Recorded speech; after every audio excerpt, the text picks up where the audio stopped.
Hello, everyone, and welcome back to another episode of Speak Up. We'd like to thank Televida for always producing such great shows. We're ready to do something great today. You know, we talk about a lot of things. We talk about education, we talk about politics, we talk about workforce, and we talk about business. However, one of the things that we haven't really touched on was our military and how important it is to our community. As a Black community, we have a lot of veterans that I think need to be acknowledged. And surprisingly enough, I'm a military brat, and so it's really refreshing to see our young people who are active in the military.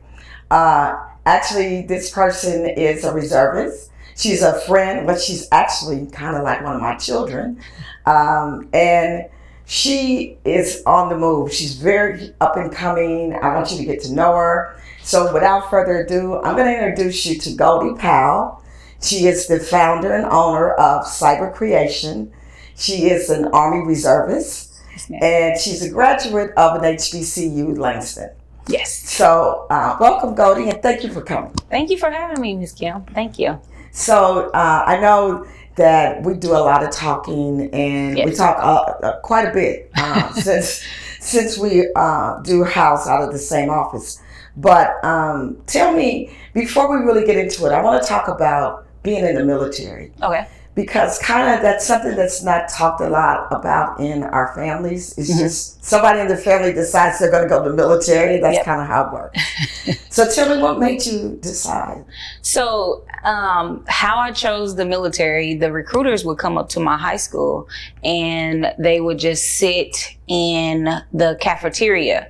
And one day I had just went up to the recruiter and I was literally just asking a question. And my friends had seen me over there and they had already stereotyped me as a girly girl.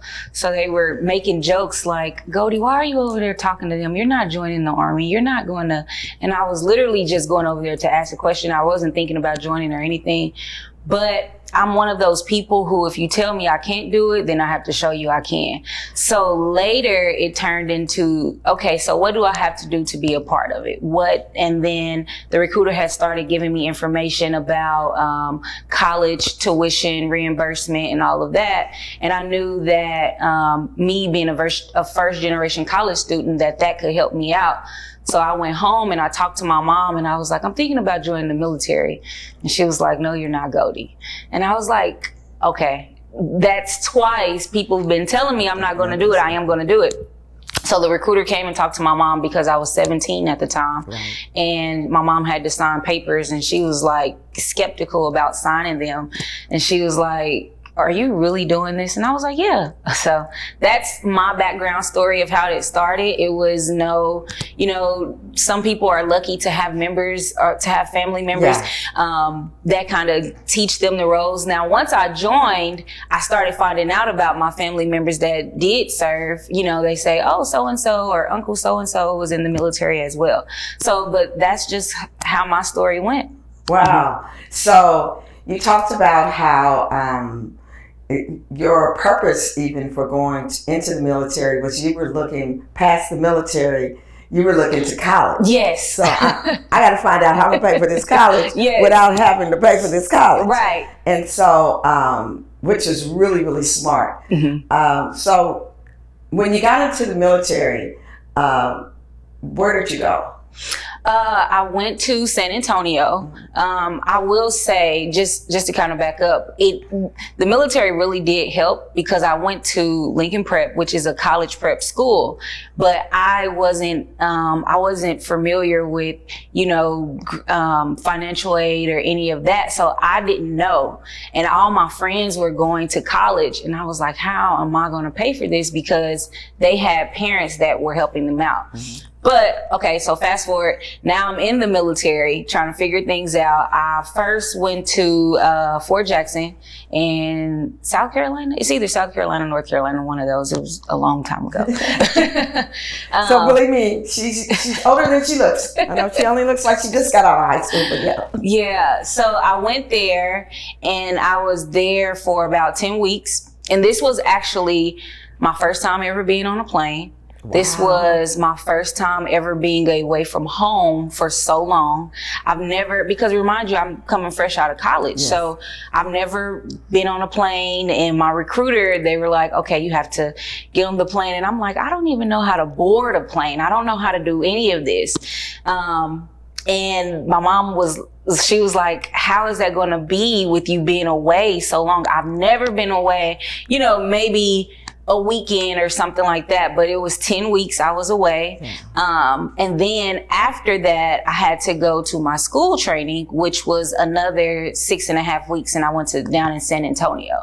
So yes, it was all an experience, and I was 18 years old.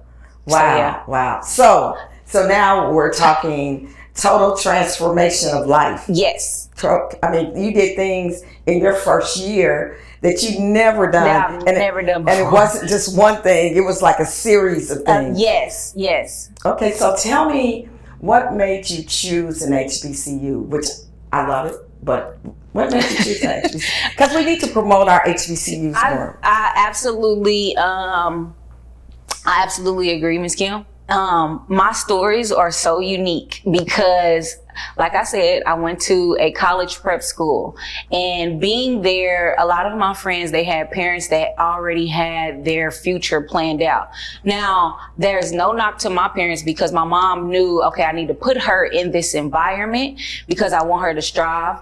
But I don't think she really understood putting me in that environment with other people that are striving, and she didn't really understand everything. So I was around people that were like, hey, my mom graduated from this school and this is why I'm going here. My mom, or I know someone, and I knew absolutely no one. Right. So my story is, I had a friend that was a year older than me, and she had went to Langston University, and she kind of took me up under her wing.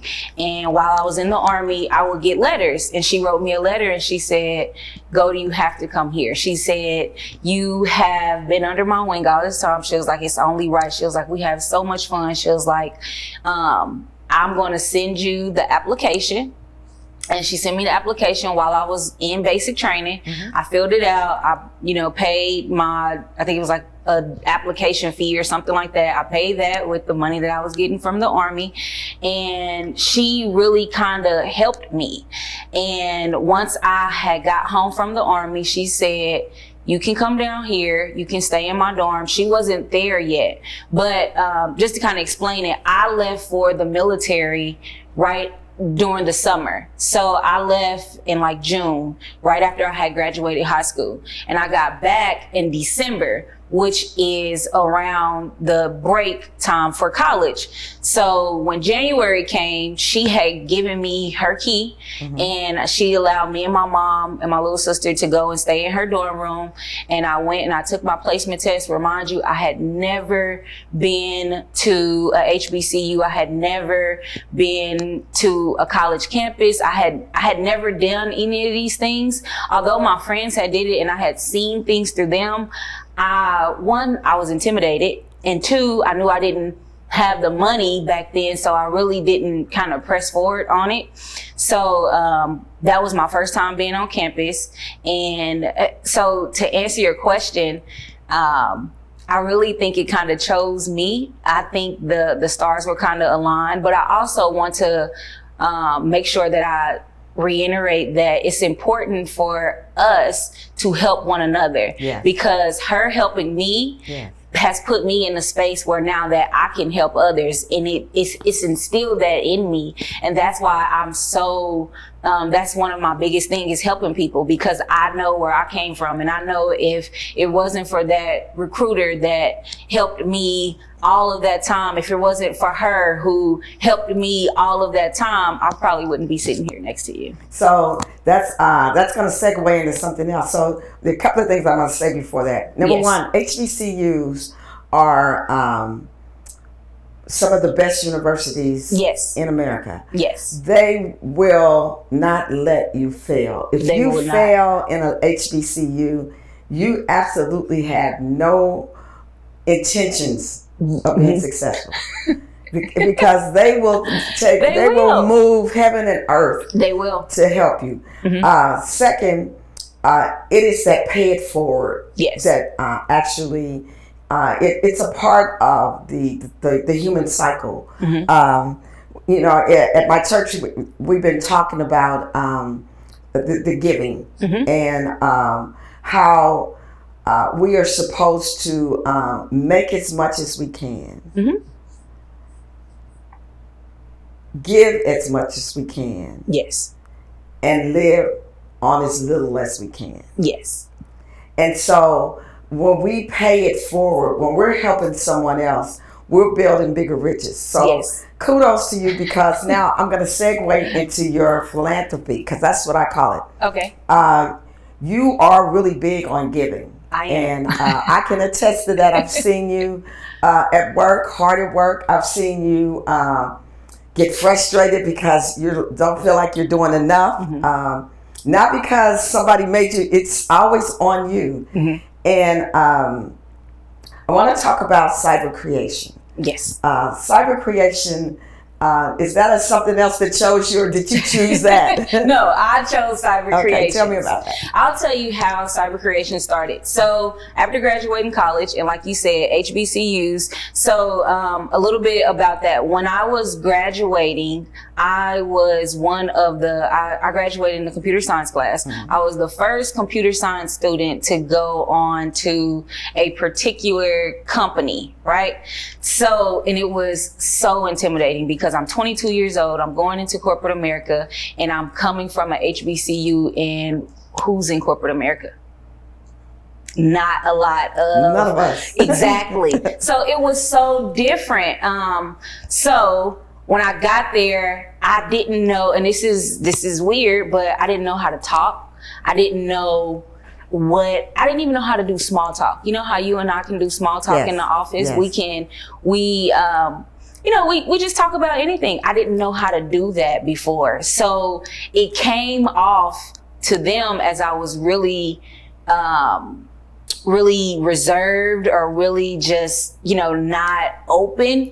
And it wasn't that I wasn't open, I just didn't know how to talk. So originally, I created Cyber Creations to help people that were in my situation, that were going into corporate America, that I felt like if I start them off somewhere with giving them, and this is what I always say, you're not afraid to talk about something that you know, if you have the knowledge, right? So if you start somewhere, if you have a background in tech, which I did have a small background in tech, but if you are exposed to going in corporate events, being around corporate people, if you have that exposure early, you won't be as intimidated as I am. Now, originally, that's what Cyber Creations was to be for. It was supposed to be that bridge to help young people move into the next level into their lives. Well, since Cyber Creation has grown into its own business, so now we have employees that stay with us, or some of them do move on, but we have just been growing and growing and growing. But yes. So not only have you built a pathway for people that are going into the tech world and being able to go into corporate America, going to the networking events. You have an event every year. Yes. That it is just off the chain. Off the chain. Tell us about your annual event, and how many years? Isn't this the 5th year? This is the 3rd year. So next year will be the 4th year. 4th year. Okay. Yes. Yeah. So the name of the event is Invest to Manifest, and it started on my 30th birthday. So when I walked into my 30s, I wanted to walk into my career. I wanted to walk into being a businesswoman. So you're investing in yourself to manifest your future. So going to that networking event, a lot of people make a lot of connections Right. that can assist with whether they're an entrepreneur, whether they are a corporation, whether they are non-for-profit, whatever type of business they are planting those seeds to invest in their future and make those manifestations come true. So that's what, how that event came about. So you used a word that was really, that I try to use all the time. Okay. And I think that it is so important. It's a part of entrepreneurship.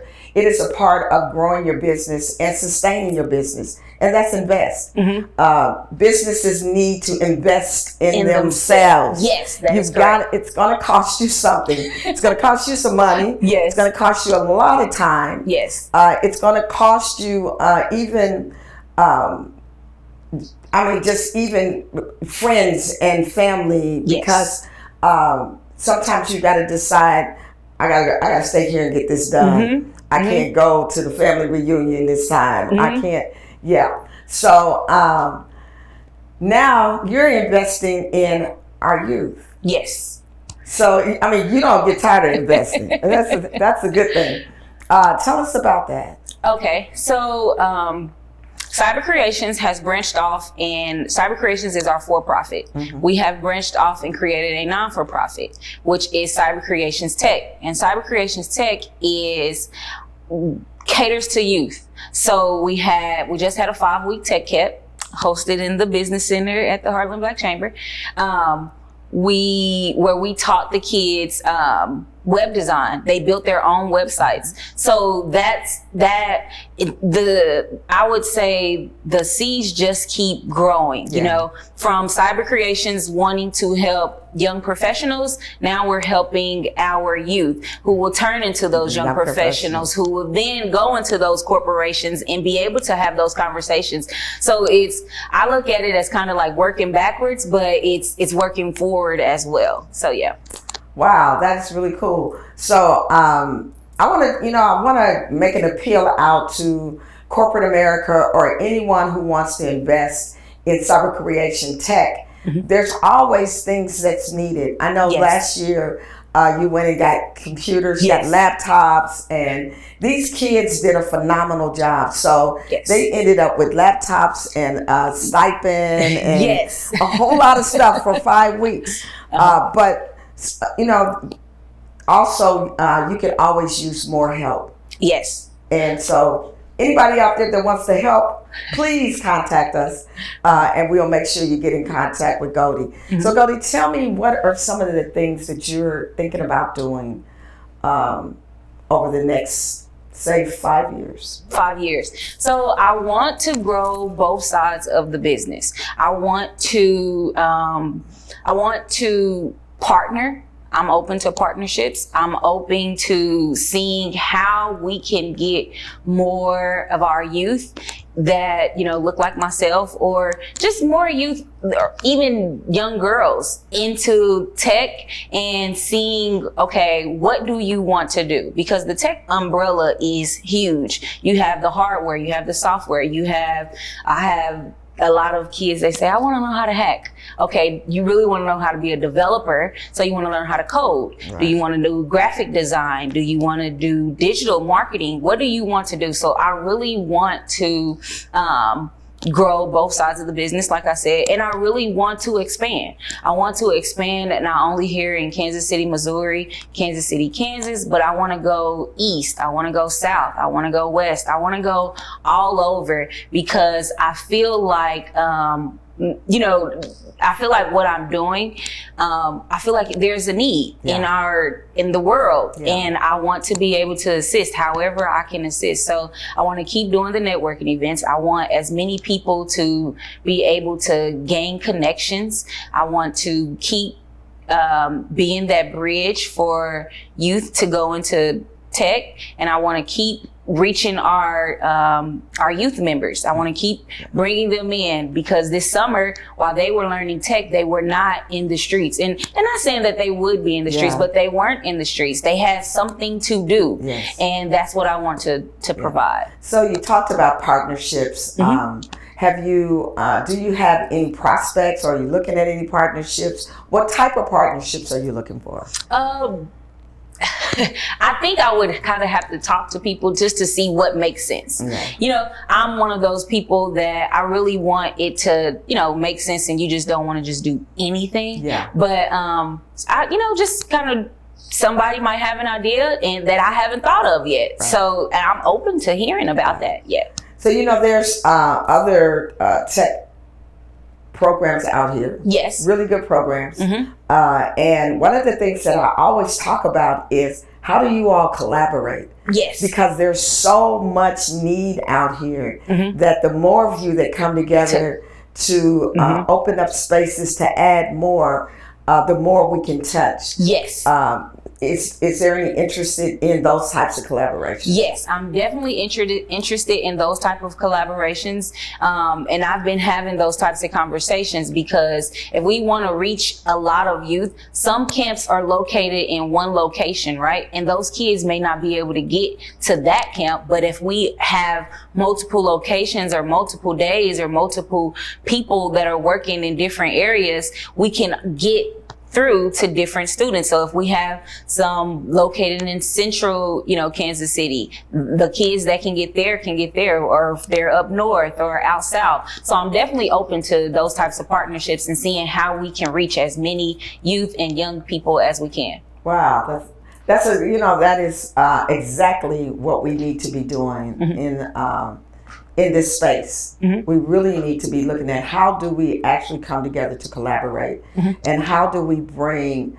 our youth to the next generation. So, one of the things I'm very, very passionate about is passing the baton.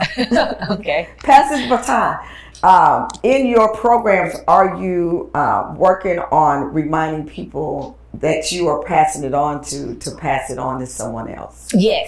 Yes, I always, because like we talked about, helping and giving is one of my passions. Yeah. I'm always telling them, share this with someone. You might have a little brother or sister that see you working on your website in camp that may be interested. Yeah. Teach them. Right. Tell them what you learned. Tell your little brothers, tell your cousins, tell everyone what you learned. And even if they just learn something from you, the impact that a big sister has on a little sister, they'll, even if they're not interested in going into tech, they'll still have those key terms, or they'll still remember what they learned from their siblings. So absolutely, I'm always big on share what you learn. Right. Even share with your parents. Some of us need help. Yeah. So I had a parent reach out to me and say, my child built their own desk at their house, and they're becoming the tech person. So now when they have questions, they're going to one of the youth members that was in our camp, and that makes me feel good because I know that we're reaching those numbers. Yes. So yeah. So each one teach one, please, because it makes things better. So what's coming up now? What does, I want you to look over there and tell the audience what's coming up and how can they get involved, where you're located, some of the things that you really want to get out to the audience. Okay, so we are looking to do our second annual tech camp. So if you are interested in partnering with Cyber Creations Tech, please visit cybercreationstech.org, and all of our information is on there, and it's Cyber Creations with a Z. So it's CYBERCREATIONZ.org. So we're looking for people to partner with for our tech camp. We're also having our fourth annual Invest to Manifest. If you have ideas or want to partner on that as well with our networking event, please reach out to us, and you can email me at goldie.powell@cybercreations.com, or you can visit cybercreations.com, and we have a contact page where you can visit us at as well. Okay. Yeah. So this wraps up our last episode, or not our last episode, of this episode of Speak Up. Okay. We want to thank Goldie for all of her information. Of course, Goldie is another one of my near and dear. Please get all this information. Reach out to Cyber Creation. Get your children involved. If you know anyone, you have kids, grandkids, nieces, nephews, get them involved. If you're interested in the tech world, contact Goldie. Honestly, we've got the space and it's open for, she just said she'll look for a partner. So we have to have that conversation. Again, I want to thank Televida for this opportunity, for allowing us to always speak up, say what we want to say. Remember, this is the place that you can come and speak up, speak your mind, talk about anything. Until next time, have a great day, be nice to someone, and be a blessing.